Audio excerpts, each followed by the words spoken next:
Tulo ka extension campuses sa Cebu City or Cebu Normal University. Aplihan na karong Agosto. Detalye sa report sa Ronato gini pinagi sa pagpamati ni Katropa Crystal Joy Felerca. Live report. Crystal.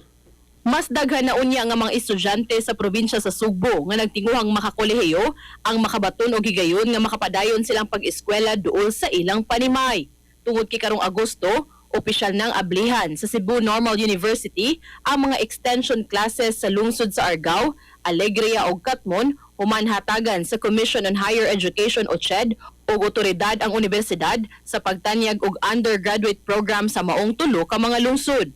Ang mga pagtugot maglangkob sa academic year 2026 ngadto sa 2027 hangtod sa academic year 2029 ngadto sa 2030 nga nagpalapad sa access sa teacher education ug motubag sa mga panginahanglan sa mga estudyante nga sa una mapugos pa sa pagbiyahe ug pagbalhin og puy-anan sama na lang dinhi sa syudad sa Sugbo aron lang makapadayon sa ilang kolehiyo.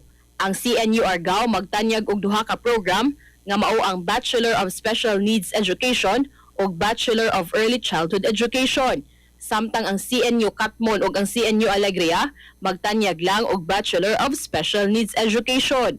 Matud pa sa CNU nga ang pagpalapad sa ilang serbisyo nagsugod sa inisyatiba sa miaging administrasyon sa universidad niadtong tuig 2024 nga nagtumong sa pagdala sa dekalidad nga taas nga edukasyon ngadto sa mas daghang komunidad sa tibuok probinsya sa Sugbo ug sa paghatag og mas sayon nga akses sa kolehiyo alang sa mga estudyante ilabi na sa kursong education.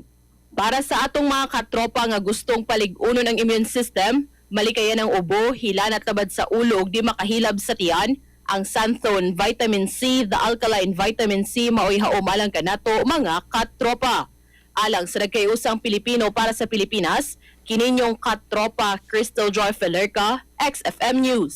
XFM report. Santhone Plus Gold, mapalit sa mga butika sa inyong lugar.